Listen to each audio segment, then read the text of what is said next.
welcome to the show. Thank you so much for being here. I'm so excited to talk to you today. Thanks for having me. It's so good to see you. So I have so much ground to cover, but I have to start with something that I've long admired about you, that I feel characterizes you. So I'm going to try this on. You haven't heard this before, but I want to know how you react. So when I think about you and your DNA as a leader and as a marketer, I think of you consistently and fearlessly saying yes. And I feel like I felt that the first time we met, when I think I'd reached out to you to speak at my women's leadership event, and you just said yes and you showed up and you crushed it. But I know now recently, you've spent your career in sports and sports marketing, and you also recently took on all of entertainment, which is huge. Can you tell me a little bit about, is that a fair characterization of your approach? What else do we need to know about, what it is that you say to yourself when you seize on these opportunities? Yeah, I do. I think it's a fair characterization. I think I always want to be not only growing myself personally and sort of professionally, but I'm also thinking about when I'm saying yes, and in particular, this latest change, saying yes within the context of the organization that I'm leading and their growth and sort of their opportunity and their path forward. And also thinking of it like a shareholder. I think when I say yes, I'm always being very mindful of thinking and acting like that shareholder of our business, and making sure that I'm understanding that this is something that's actually really good for the company. And doing this will then reflect results and ROI that will reflect good on the company, positive results, more revenue, better connections, better engagement, however that might come to life. And so I do think that I have definitely said no, but I think about saying yes in the appropriate and proper times, and in probably more often than not. Yeah, no, and making sure, like, that's a really great perspective of seeing the bigger picture. So it's almost like you're not only sort of in the moment with yourself and your own reaction, you're also thinking about the bigger picture and where that fits. Absolutely. Absolutely. You want to make sure that, in this position, one of the most important things that I can do is look around corners. And part of saying yes is being able to look around those corners and see the opportunity, be able to seize on it. And like I said, being able to bring that opportunity to the teams and the people that work with you and for you, as it's an opportunity for them to grow and them to build. Well, and as you talk about being able to look around corners, so we had a couple of intriguing corners that got turned last year that certainly changed a lot of what happened in the world. I mean, you're in an intriguing position where you're both navigating culture, marketing some of the most influential sports and entertainment programming, but you're also to some degree inspiring and making culture. Can you talk about how you've approached that in the last year, and what it is that has really sort of driven a lot of your decisions, throughout a lot of the change that we've just endured? Yep, I think my team hears me say sort of these two phrases or sayings a lot. I say structure follows strategy. And I also say the consumer is at the center of everything, and the consumer has to remain at the center. And we as marketers are that chief architect of that consumer experience now and in the future. And what you're talking about, that maintaining that understanding of the consumer being at the center of everything you do, was so important over the last 14, 16 months, because as we walk down this path and we're getting ready for both entertainment and sports events and programming and things that were coming to life, when we did get into the situation where the pandemic hit, I think it changed things, but it also then, we know now and know throughout this time period, it completely changed consumers. It completely changed their habits, their media habits, their need states, their sort of mental states, their wants, their desires. And so if you have that foundation as a marketer of putting the consumer at the center of everything you do, it really gives you the opportunity to be nimble, flexible, and pivot, and be able to do that quickly, which is what we were able to do last year not only define how we need to pivot, but in what ways we need to pivot. And I would say that over the last few months, we have really watched our marketing completely transform because we want to maintain that sort of authenticity and that relevance in the lives of consumers. And that has such different meaning today than it did a short year ago. Yeah, I mean, it's incredible, like where you couldn't really have designed it as a social experiment where you're like, all these things at once are going to change for everyone, So, I mean, how has that, as you think about sort of your approach, and we've got the Olympics coming up, we have some really exciting, big events coming up. How are you approaching things differently than you perhaps would have, if all had gone to plan, in 2020? Yes, I mean, I think the thing you mentioned, the Olympics, I think that's a really good example, and it's right around the corner here in just a couple of months. And, in the prior question, you're talking about your approach. The one thing that I think is so important, and I know, we've worked with you and your team so much on this in the past, has been integral to our success, is actually data and understanding data and making sure that as the consumer is at the center, that actually implies and involves that you know about that consumer through the actual first party data that you are holding and sort of in a very respectful manner around that consumer.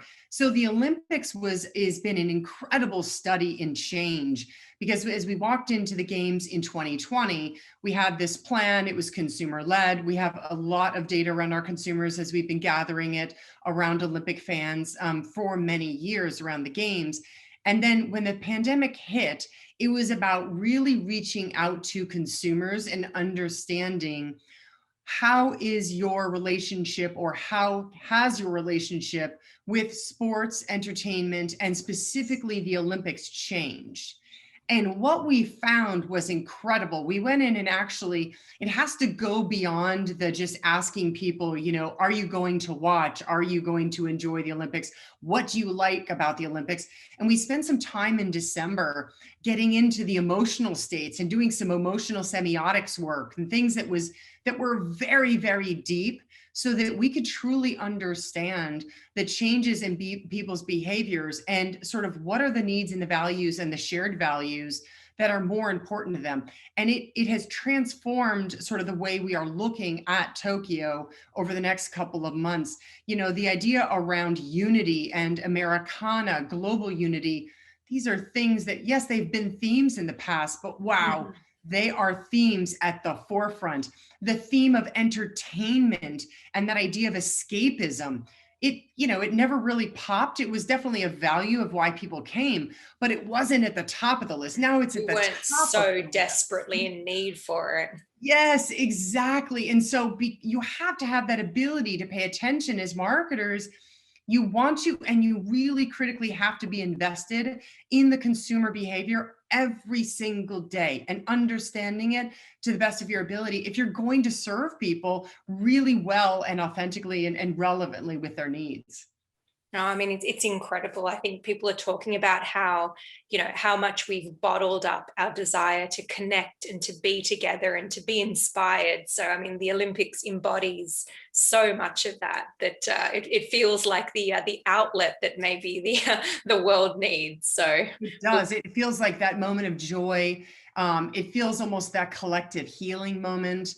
And I think when you see the Olympic content right now that we've been putting out, that's the response that we're getting, whether it's on air, digital, social. It is incredible to see people come to life around that content just right now, this far in advance of the games. And we're looking forward to, the Olympic trials start sort of the second week in June. Yeah. And I mean, we're expecting really great audiences to come and really enjoy that content, because again, it's that Americana, it's that unity, it's that entertainment and escapism and joy and something so positive. It feels like this next phase that we're in, right? Yeah, no, it really does. I mean, I know just from the lens of what we've observed across social media, there's just so much anticipation and so much, just so much emotion that's begging to be let out, right? Can you talk a little bit about how are you approaching your social media strategy? I mean, the Olympics, a couple of Olympics ago, really got serious about social video and started putting out a lot. I think 2016 Rio was probably one of the big watershed moments there. But how are you approaching social this time around? Like, what's the role, do you think, in the lead up? Yeah, it is incredible in the lead up. I mean, social media is going to be so critical for us for sort of getting those embers and that fire burning. And what I think social is doing, and we just saw it happen when we had an NFL star, Metcalf, was performing last weekend in one of the track and field events, which was really interesting. And all of a sudden, this video is millions of views a couple days later because it's that surprise and delight moment of sort of bringing an NFL athlete into the Olympic sphere. So I think that's what social is going to do over the next 2 months, is it's going to grab onto those moments and those incredible sort of athletic time periods in a trials, or whether you see Simone Biles do something amazing in her gym that she performs that no one's ever seen or hasn't been done before. Those are those embers, again, that get sort of the fires burning, and it gets the conversation going. It really starts that conversation in earnest.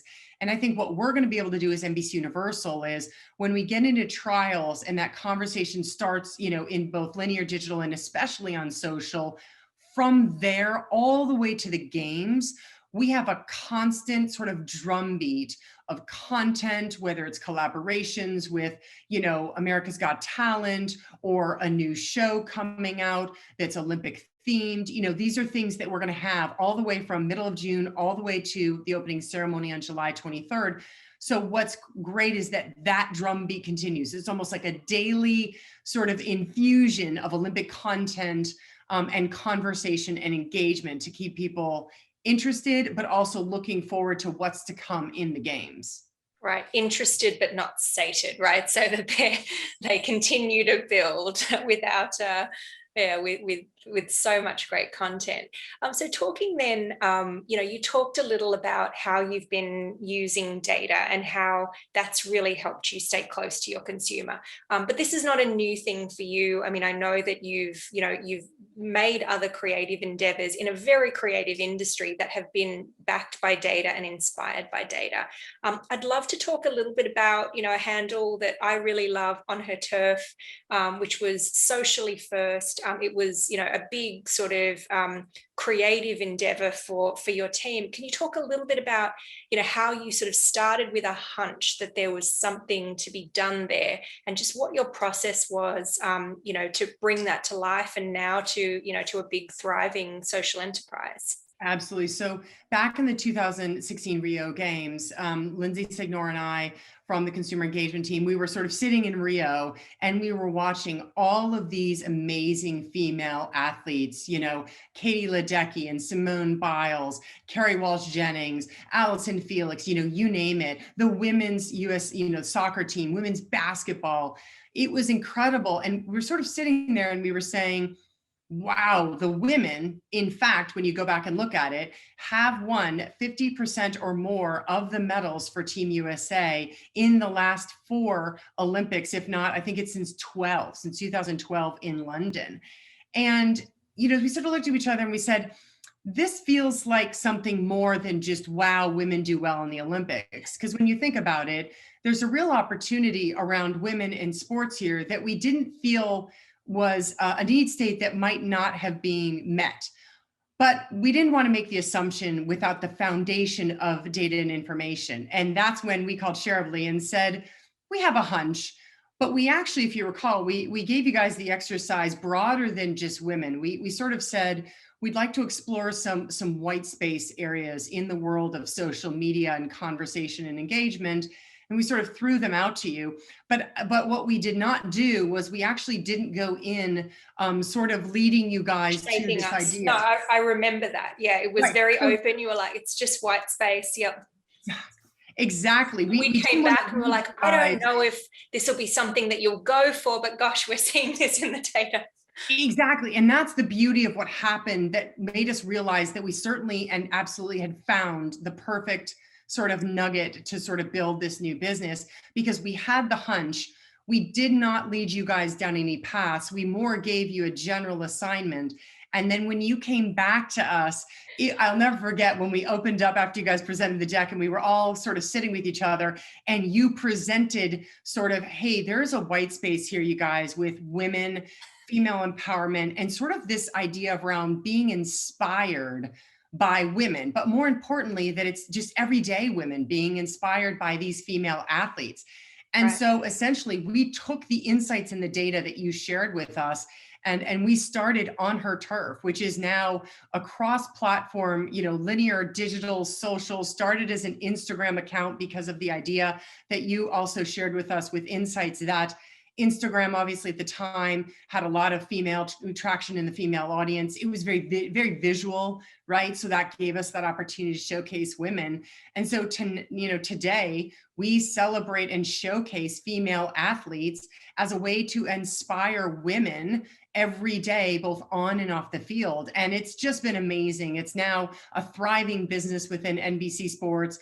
And I think one of the pieces that Lindsay and I love about it the most is the amount of women within our organization that have raised their hand from different parts of the organization, production, PR, programming, and they all want to be part of this. They want to work with us on it. And so we have really a huge backing of women that are really doing this, running this business internally at NBC Sports. And it's really tremendous.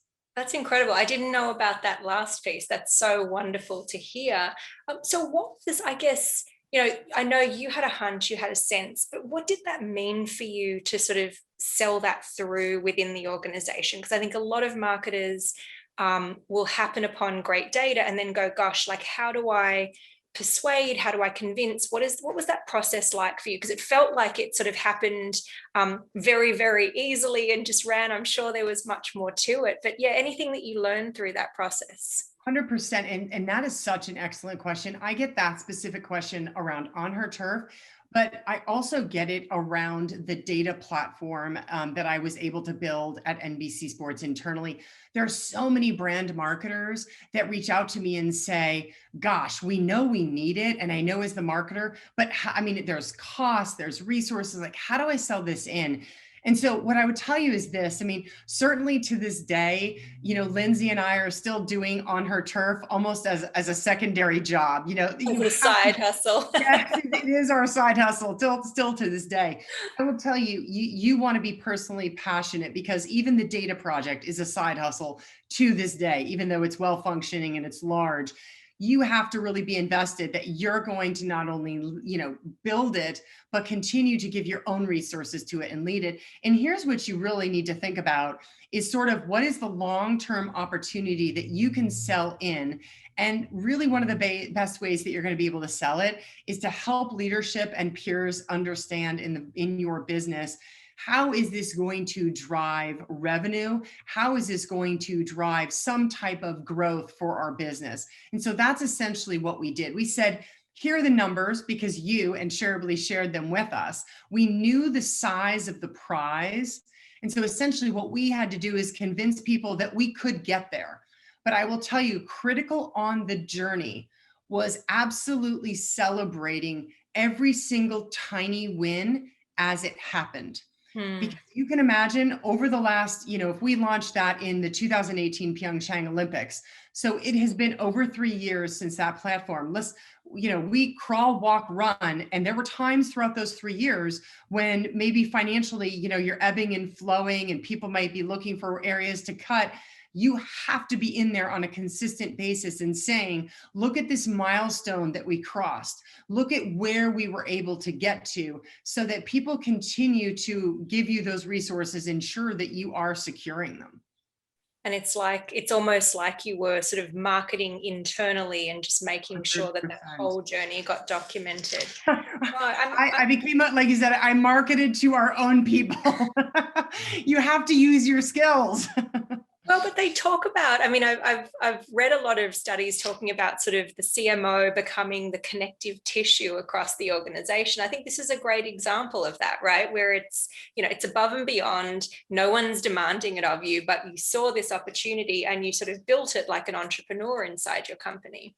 100%. And that's absolutely the greatest way to describe it is you are building it like you're starting this in this entrepreneurial spirit. And to that end, again, it goes back to having the passion and the willingness to do a lot of this yourself. Lindsay and I, to this day, we will still actually write decks for sales, or we will write proposals for comms, or, we have great people that are working around us, but those people have day jobs.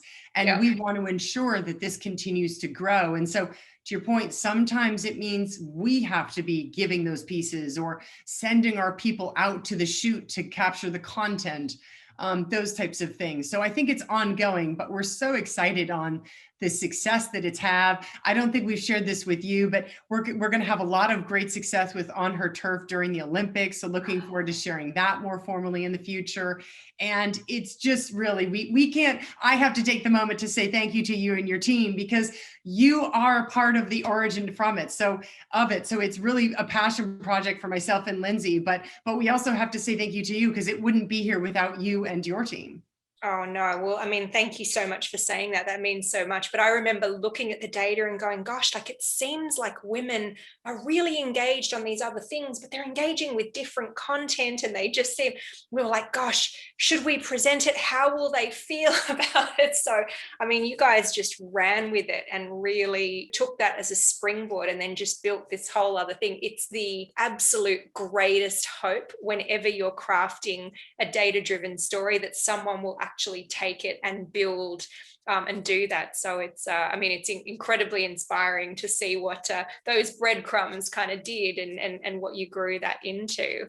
Like, as you look back at your career, what do you view as the most influential decisions that sort of got you to where you are today, or that prepared you for what you're doing today?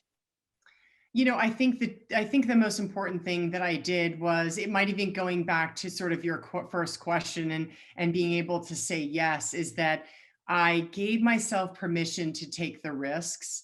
And I will tell you, earlier in my career, there were a lot of those times when that risk or what was around that corner that was an option for me, looked iffy, didn't look very sexy, wasn't sure if it was going to make it, type of thing. And one or two of those are absolutely things that can propel your career and your personal and professional growth like nothing else. I was given an opportunity, decade plus ago, to almost start similar to On Her Turf, to start like a little entrepreneurial business back when I was at Turner. And it was one of those things where you said to yourself, well, but I'm comfortable, I have a great job. Why would I turn left? And I'm so glad I turned left, because that is one of the things today where I say, I learned so much, it taught me so much. And it's one of the things that certainly I put as the reason why I am standing here and I am in the position that I am today. And what do you think it was about, whether it was your upbringing or just how you approach things? Why did you have the courage to turn left when it would have been so much easier just not to? Like, what was that inside of you? It is, I will tell you, it's tough. You say upbringing is a great thing. I'm so lucky that I grew up actually as an amateur ski racer, which not many folks know. But what's interesting about that Wait, sport— what? I'm sorry, you can't just throw that in. Tell me more about that. You grew up as an amateur ski racer. Tell us more about that. So I actually was competing to try to make the Olympic team. And I'm born and raised in Colorado. My parents put me on wooden skis when I was 4. So I skied from 4 to 16 at a high level. And it just turned out that it was one of those things where I probably peaked when I was around 10, 11, 12 years old. And imagine this, I was actually tiny. I'm 5'9" now, but I was a little tiny 5'3" thing. And as you know, from downhill ski racing, like, you need some weight, you need some shock. Sure. You need Gravity is momentum, really right? important. So I think being a part of a team, but being an individual contributor that it was part of a team, and sort of, I was out on my own, ironically, traveling as a ski racer from the age of 8. I mean, I was out on my own. I have 2 sisters, so my parents couldn't always leave with me and travel with me to the races. So I would go with other family friends, and they would take me, and you'd stay with your friends in hotel rooms. And that happened starting when I was 8 and 9 years old. So I do think it's that independence. I think it's that comfort. It's that sort of competitive athletic experience. But there's also a big component of being able to take risks, which I understand is very hard sometimes for people to get. And that is that self-awareness and comfort. You have to have that sort of comfort in yourself that no matter what happens, whether I pass or fail here, I'm going to be okay. And that's what I think holds a lot of people back is I don't want to go take that risk because if it doesn't work out, oh, what am I going to do? And I've always tried really hard to say to myself, if this doesn't work, then I know I'll be okay. And sort of making sure you have that very positive self-talk and comfort in your own skill set and your own abilities. Oh, that's incredible. It's I think it's been put another way in things that I've listened to and read about sort of embracing the worst case scenario, accepting that you can survive it, and then sort of taking all the teeth out of the potential downside. 100%, absolutely. But I learned something new about you. That's an incredible fact, and I'll hunt around to see if there's any video footage of I think that was long ago. There wasn't video. pre-massive internet digitization. So you've recently taken on the entertainment brands, and you've been in sport your whole career.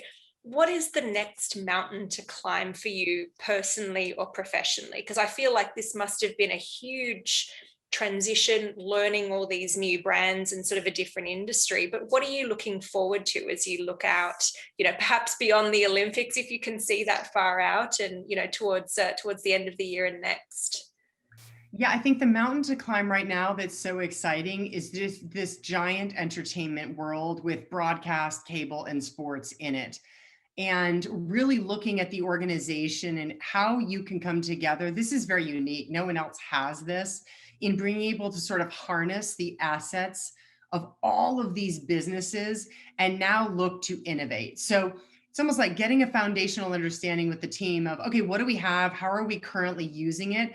And then working and unleashing and unlocking these amazing leadership team that works for me to say, okay, we have the permission to really think differently and to really look at things in a different way over the next year or 2 years.